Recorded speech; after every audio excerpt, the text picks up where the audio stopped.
sure most of you watching this are in the same boat as us, stuck at home due to COVID-19 restrictions. It's also forced us to engage in social distancing, not getting closer than 6 feet away from anyone out in public. So of course, that left us wondering, what is the most remote place we can physically get to? What does it look like? And could we survive out there? Using GIS and a service called Onyx Maps, I think we've figured out the most remote location you can get to in the state. And it is remote. Even though we reside in a city, we try to live off the wild as much as physically possible. So this will be a pretty standard grocery run for us. So we're gonna load up the car with some supplies, hit the road, and I hope you join us for the ride.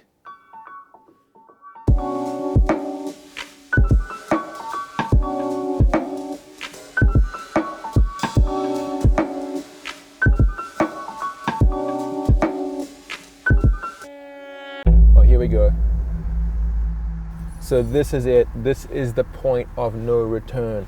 This is where the pavement ends. We're gonna hit this dirt road now and we have no idea what's in store. I think it should be about 50 miles to get to the middle of the wilderness, but we don't really know. There's no way to check on the road conditions. There's no way to find out if anything's closed. And this is when we're gonna lose cell phone signal. And losing cell phone signal means we can't keep on checking on the news update. So it's gonna be kind of nice being disconnected. But at the same time, you have no idea what you're gonna come back to when you leave the wilderness. It's always a little conundrum. But I'm ready. You ready? Mm-hmm. Let's do it. Extreme social distancing. As far as we can possibly go. Okay, yeah, here we go. Tar road is ending and we're gonna hit the dirt now.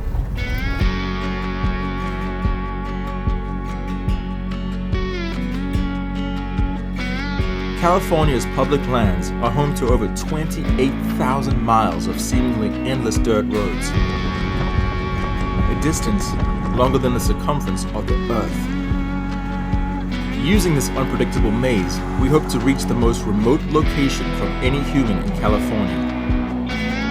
And it's somewhere here, in one of the most hostile places on the planet, the Mojave Desert. An area covering almost 50,000 square miles. So when you go traveling on these back roads, it's very important to have a get out strategy. We won't have any communications, but we do have enough gas in a spare little tank to get out, and we also have a means of jump starting the car if our battery dies. We actually learned that the hard way. We once got stuck in the forest, way up a mountain, and the battery died. We had to hike out to get help. If we had a jump starter, we would have been totally fine. So always have a pack out strategy and lots of spare water.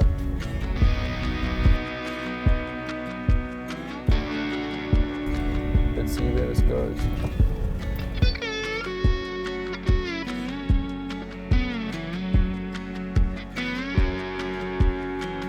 And it's not long before we encounter our first signs of life.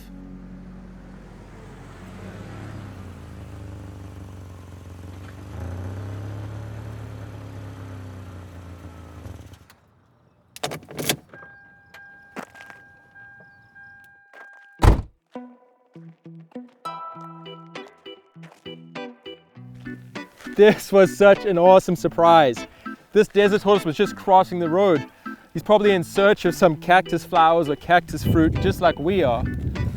And he probably just came out of Burmation. These guys will burmate or hibernate from November till now, which is late spring. These guys are only active for very short parts of the year because it gets so hot and it gets so cold out here. Luckily, they are protected, so we're gonna leave this guy alone, make sure he gets off the side of the road, make sure he's safe, and wish him well.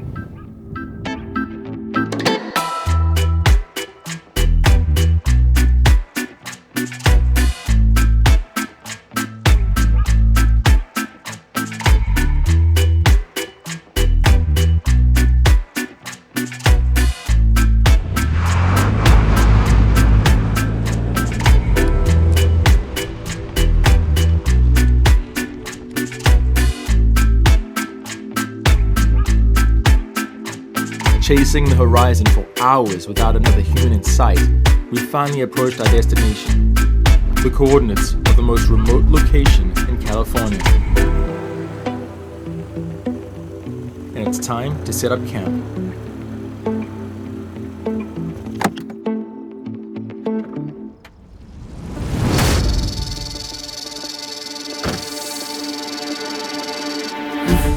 So we literally just pulled off the side of the road and found a place to camp for the night.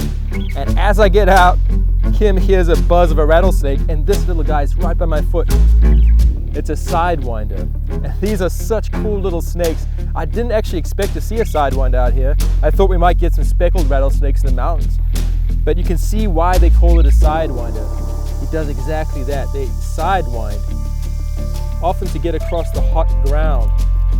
Tiny little rattle going off. This is a little guy. They get bigger than this, but they're not a very big rattlesnake species. Look at those little horns above the eyes. It's another characteristic of these snakes. They'll sit very still, bury themselves in the soil, sit and wait for ages for a little rodent or lizard to pass by, strike out, and that's the end of that. These are definitely venomous animals, so you don't want to be messing with them unless you really know what you're doing. You can see that this snake wasn't coming to attack me. It was just doing its own thing and we stumbled upon it. So it started rattling its tail to warn us like, hey, don't stand on me, I'm right over here. And that's how we heard him. Otherwise, I would have never have seen this snake. Look how camouflaged it is on this gravel. It matches perfectly. Man, they're real pretty in this area. There we go, little sidewinder. I'm gonna move him off away from where we want to camp, just so we don't accidentally step on him during the night. We'll have him come crawling under our tent. So I'm going to move him off to a safer area.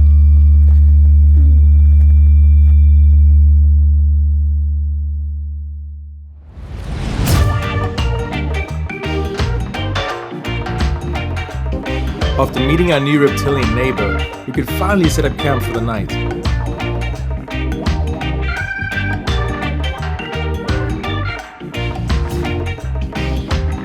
And then it was time to shop for dinner.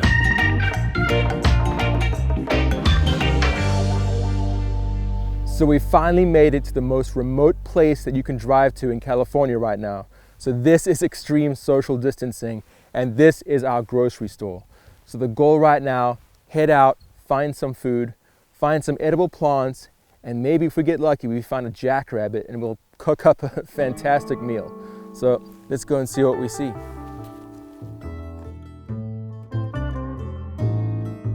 The Mojave Desert is a land of extremes, one of the hottest places on the planet, reaching 130 degrees Fahrenheit, but in the mountains, dropping close to 0 in winter.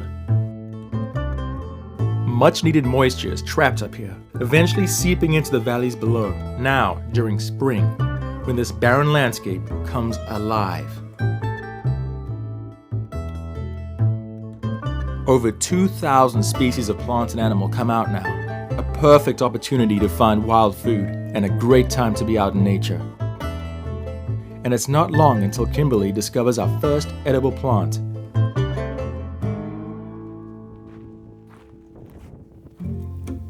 Here we have a beaver tail prickly pear cactus. You can eat everything on this plant except for the spines. You can eat the pads, the fruit when the plant is actually fruiting, and you can even eat the flowers. So the petals here are edible. You can use them in a salad, which is what we're going to be harvesting them for today. You can actually dry them out as well to make a tea if you wanted to, but they're moist right now, so that's not going to work. The other flowers on here haven't opened yet, and you never want to take all of the things that a plant can feed you. You want to leave some for the wild animals and also for the plants to grow again. So we're only going to take this flower that's open here, and then we're going to go scout and look for some other ones.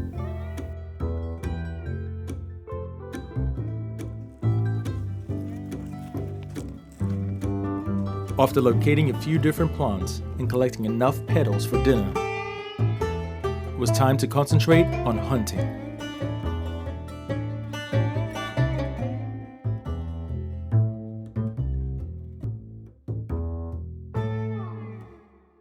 Hunting is definitely a divisive topic. Some people hate it, some people love it, some people just don't understand it.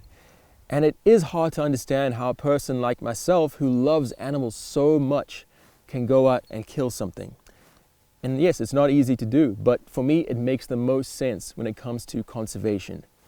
No matter how you acquire your food, even if you are a vegan, which I applaud, there's always a cost to the environment. Farmland takes up habitat, giant tracts of habitat. Water has to get rerouted from rivers to irrigate the crops. And then you have animals that are killed that are considered pests. You have countless rodents, mice, rabbits. You have deer, coyotes are killed, birds are killed. So at the end of the day, there is going to be a cost of life, no matter what you do. I just prefer to take that into my own hands, so I know there's no waste. I know how the animals are killed. And then the other conservation side of hunting is the money. Money from hunting licenses and tags, fishing licenses, even tax from firearms and ammunition goes straight back into conservation. They use that to purchase more habitat, do research on various species, and even protect endangered species. And at the end of the day, it works for me. So you just have to decide what works for you, but just think before you judge about hunting.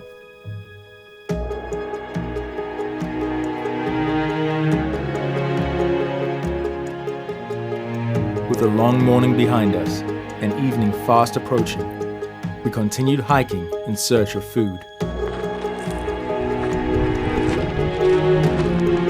Constantly scanning the ground for any sign of jackrabbit.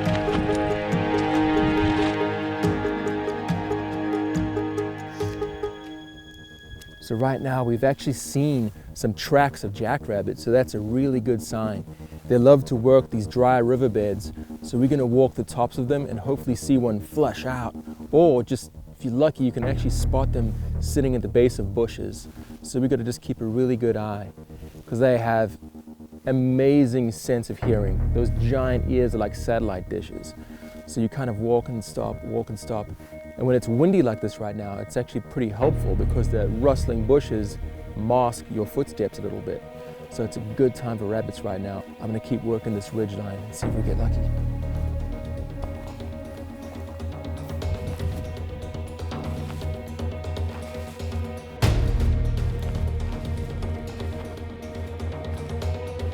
Hot on the trail of a jackrabbit, little did I know that a new target was going to present itself, something a lot more painful.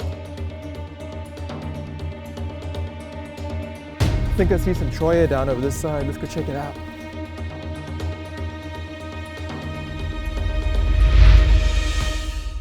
So we just hit the mother lode. We were walking in the desert looking for jackrabbits and then came across this Choya field. They're worse when it comes to spines. They will stick in you and it's almost impossible to get them off. Trust me, you do not want to get these spines in you.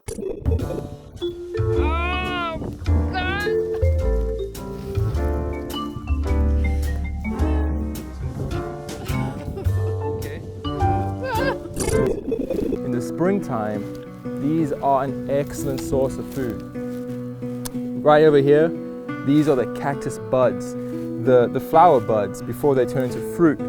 And you pick these off, take the spines off, and they're actually really delicious. They taste like a mixture between asparagus and artichoke hearts. How the native tribes used to collect these is they would take the old skeleton of a saguaro cactus and make almost like giant chopsticks. And they would come and just pluck them off these chopsticks, put them in a basket, have a grass brush, swirl it around, and they would make all the spines fall off. But we don't have any of that right now, so we're going to make the best with what we have. Using a creosote bush to brush off any spines and a pair of forceps to grab the buds, we went to work, collecting enough for dinner and enough to preserve for the rest of the year.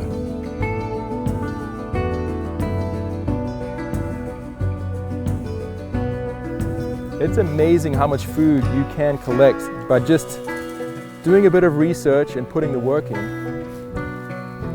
And this is way better than shopping at any grocery store in the city.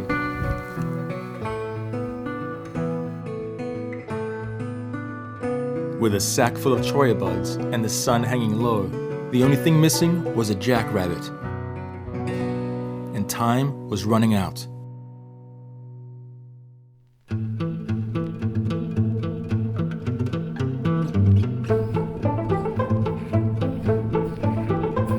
Being nocturnal animals, the 2 hours just before and after dark are the best times to encounter our target. So we still had a chance.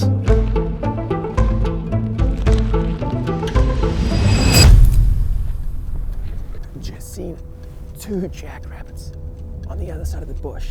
We didn't get it on camera, but they just flushed out. They are so fast. They've got these giant ears. They can hear you from a mile away, it seems. So usually you see them when it's too late, but they just ran over this hill. So I'm gonna scurry up here and hopefully we can get a shot at one.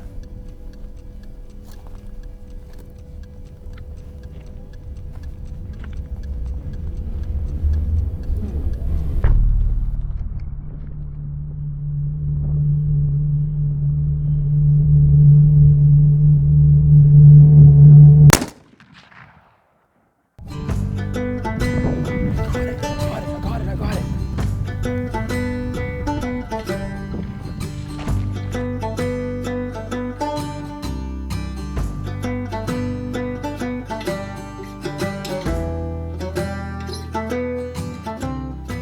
Well, there we have it. We've got a nice jackrabbit. I'm gonna head back to camp, get this thing skinned and cleaned and gutted and ready for the fire. I'm gonna spare you those graphic details. If you wanna see how to do that, there are lots of resources out there, but I'm gonna skip it for this video. So let's head back to camp and prepare dinner.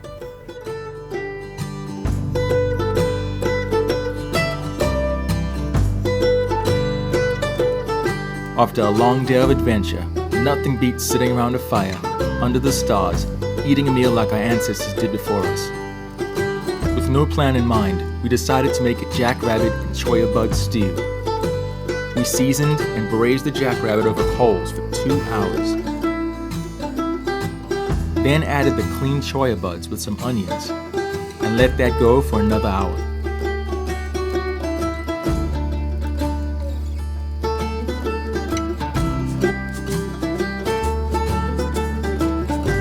Threw it on a tortilla, dressed it with some cactus flowers, and it was amazing.